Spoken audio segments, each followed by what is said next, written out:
የአውሮፓውያን የምርትና የምርቶች ሂደት መመሪያ ከሀገራት ምርቶችን ለመቀበል ዝቅተኛ የደሞዝ ወለልን አንዱ መስፈርት አድርጎ ማስቀመጡን ተከትሎ ኢትዮጵያ ከዚህ ገበያ እንዳትወጣ ዝቅተኛ ደሞዝ ወለልን በፍጥነት ልትወስን ይገባል ተብሏል። በትላንትናው ዕለት የላብ አደሮች ቀን በተከበረበት መሰናዶ ላይ ይህንን ያለው የኢትዮጵያ አሰሪዎች ፌዴሬሽን ሲሆን የኢትዮጵያ ሰራተኛ ማህበራት ኮንፌዴሬሽን ደግሞ ይህ ጥያቄ በዚህ ዓመት በፍጥነት ላሳካው የምፈልገው አንገብጋቢ ጥያቄ ነው ብሏል።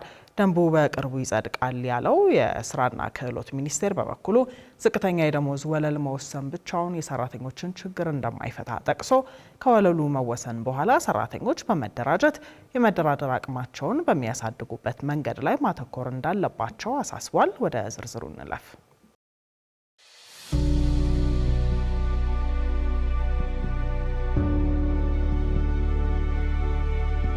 የኢትዮጵያ ሰራተኞች የመብት ጥያቄ የመደራጀት መብታቸው በአዋጅ እውቅና ካገኘበት ከ1954 ዓመተ ምህረት ቀድሞ በእድር መልክ በተደራጁ ባህላዊ አደረጃጀቶች ተከልሎ ይነሳ እንደነበር ታሪክ ይናገራል። የድሬዳዋ ምድር ባቡር እንዲሁም የወንጂ ስኳር ፋብሪካና የአቃቂ ኢንዱስትሪ ሰራተኞች ደግሞ የመደራጀት መብት ባልነበረበት ጊዜ ጭምር ይህን የሰራተኞች የመብት ጥያቄ ሀብለው ካስጀመሩ መካከል ቀድሞ የሚጠቀሱ ናቸው። የኢትዮጵያ ሰራተኞች የደሞዝ እንዲሁም የሥራ ሰዓትና የጤና ዋስትናን ጨምሮ የተለያዩ መሰረታዊ ጥቅማ ጥቅሞቻቸውን ለማስጠበቅ ያደርጉት የነበረው ይህ ትግል በስርዓቶች መለዋወጥ ውስጥ የተወሰነ ምላሽና ለውጥ ቢታይበትም ዛሬም ድረስ ደሞዙ ለኑሮ የሚበቃው ሰራተኛ ማግኘት ከባድ ሆኖ መቀጠሉ ይነሳል። እንዳሻው ይባላለው የምሰራው በቆዳ ሴክተር ውስጥ ነው።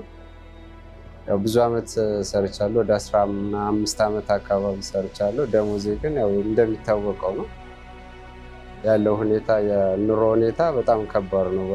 አሁን ባለንበት ሲቹዌሽን ብዙ ቤተሰብ የምናስተዳድር ሰዎች ነን። በስራችን ብዙ ሰዎች አሉ። የቤት ኪራይ በጣም ብዙ ነው።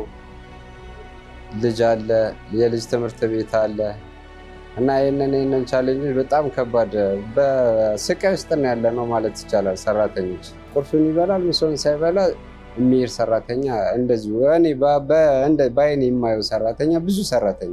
ኢትዮጵያ እንግዲህ ዛሬ ሜዴይን ወይንም ዓለም አቀፉን የላብ አደሮች ቀንን ለሰራተኞች ምቹ ሁኔታን መፍጠር በሚል መርህ ያከበረችው እንዲህ ያሉ የሰራተኞች መሰረታዊ ጥያቄዎች ምላሽን በሚጠብቁበት ሁኔታ ነው። ዓለም አቀፉ የሥራ ድርጅት ምቹ የሥራ ሁኔታ የሚለውን ቃል ሲፈታው ለሰራተኞች ተመጣጣኝ ክፍያ መክፈል፣ እንደ ጡረታ ያሉ ማህበራዊ ዋስትናዎችን ማክበር እንዲሁም የሥራ ቦታ ደህንነትና የጤና ዋስትናን ማስጠበቅ የሚሉና ሌሎችም ዝርዝር ጉዳዮችን በማካተት ነው። ለመሆኑ ኢትዮጵያ ከዚህ መለኪያ አንጻር የቱ ጋር ትገኝ ይሆን? ምርታማ የሰው ኃይልን ጥበቃን ያካትታል፣ ማህበራዊ ጥበቃንም ያካትታል። አንዳንድ ተቋማት ላይ ለሰራተኞች የሚከፈለው ደሞዝ አሁን ባለው ተጨባጭ ሁኔታ ሊያኖራቸው የሚችል ደሞዝ ነው ብሎ ማለት አይቻልም። በብዙ ቦታዎች ላይ የሰራተኞች የሙያ ደህንነትና ጤንነት የሚከበርባቸው ቦታዎች አይደሉም። ሰራተኞች በልቶ ስለሚያድሩት ጉዳይ እያሰቡ በየዕለቱ የሚያሻቅበው የኑሮ ውድነት እየገረፋቸው የምቹ የስራ ሁኔታ መመዘኛዎች አንጻር ስናያቸው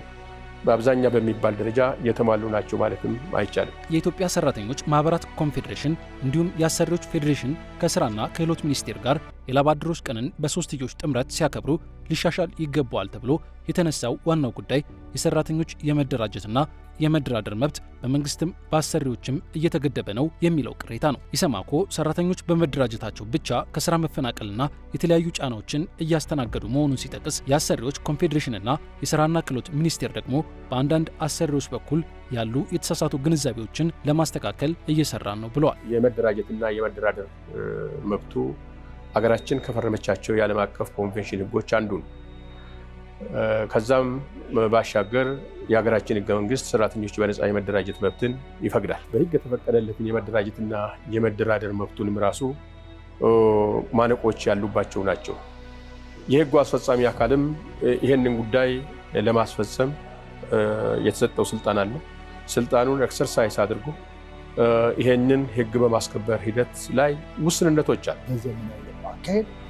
መደራጀት ማለት ማሽን ለመስበር፣ መደራጀት ማለት ተቃውሞ ሰልፍን ለማደራጀት፣ መደራጀት ማለት የአሰሪን እጅ ለመጠምዘዝ ሳይሆን ምርትና ምርታማነትን ፕሮዳክቲቪቲ የምንለው እንዴት አድርገን እናምጣ የሚል የምክክር መድረክን መፍጠር አንዱ ዘዴ ነው። ከ100 ሰራተኛ ጋር ከመነጋገር ከአንድና ከሁለት የተመረጡ ሰራተኞች ጋር ቁጭ ብሎ የደሞዝ ጭማሪን በዓመት አንድ ጊዜ ትርፋማ ከሆንክ ሰራተኛውም አስርን ቁጭ ብሎ እንዲህ ብናደርግ ትርፋማ እንሆናለን። ምክንያቱም አሁን ትርፋማነት መሆን የአሰሪው ብቻ ፍላጎት ሳይሆን የሰራተኛውም ነው፣ ህልውናው ነው።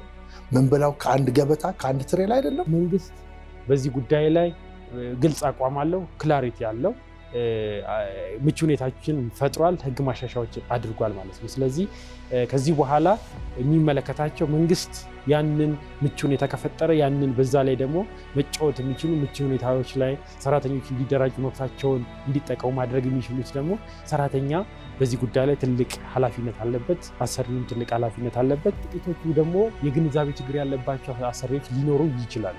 እነዛ ጉዳዮች ላይ ግንዛቤ መፍጠሪያ ስራዎች ነው የሚሰራው። ዕለቱ ተከብሮ ሲውል ዛሬም ደግሞ የተነሳው የሰራተኞች መሰረታዊ ጥያቄ የዝቅተኛ የደሞዝ ወለል ጉዳይን የሚወስነው ቦርድን ማቋቋምና ወለሉን መወሰን ለምን 7 ዓመታትን ፈጅቶም አልተጠናቀቀም የሚለው ነው። ለዚህ ሀሳብ መሳካት ከጅማሮ አንስቶ በአብሮነት እየሰራ መሆኑን የጠቀሰው የአሰሪዎች ፌዴሬሽን የአውሮፓውያን የምርቶችና የማምረት ሂደት ደህንነት መመሪያ ዝቅተኛ የደሞዝ ወለልን አንድ መስፈርት አድርጎ ማስቀመጡን በመጥቀስ ከገበያው እንዳንወጣ ደንቡ በቶሎ መጽደቅ ይገባዋል ነው ያለው። 7 ዓመት ሙሉ ቦርዱ ተቋቁሞ ወደ ጥናት ተገብቶ ተግባራዊ እንዲደረግ በየጊዜው ጥያቄዎችን እያቀረብን ነው ያለ ነው።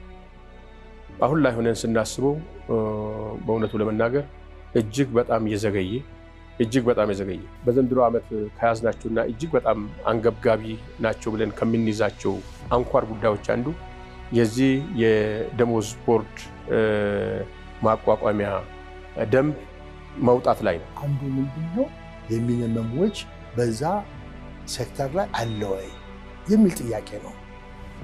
ከብዙ ጥያቄዎች አንዱ ማለት ነው። እሱን ካላሟላን እንደ ሀገር የኛ ምርት ወደ አውሮፓ ገበያ ሊገባ አይችልም፣ ይከለከላል። እና አውሮፓዎች የሰጡት ለዓለም ለኛ ብቻ ለዓለም የሰጡት 2 ዓመት ጊዜ ነው።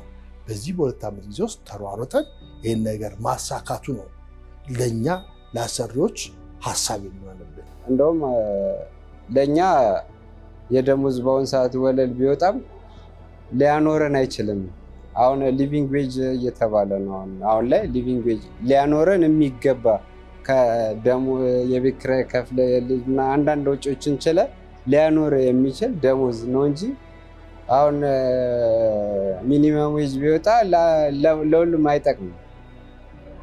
ማለት ሊያኖረን የሚገባ ደሞዝ ነው እኛ የምንፈልገው። የህግ ማዕቀፉ አወጣጥ ስርዓትም አለው። በዛ ስርዓት መሰረት ነው የሚሄደው። ሴት ቢደረግ ሜቢ የሰራተኛን ጥያቄ ሙሉ በሙሉ ላይመልስ ይችላል። የሚመልሰው በአሰሪና ሰራተኛ መካከል የሚደረገው ድርድር ነው። ሀገራትም እንደዛ ነው። ዝቅተኛው ይቀመጣል፣ ዝቅተኛው በቂ ነው ማለት አይደለም። ዓለም አቀፍ የስራዊ ድርጅት ወይም ደግሞ አይሎም የተቀመጠ ትልቁ ፒላር ኮሌክቲቭ ባርጌኒንግ ነው።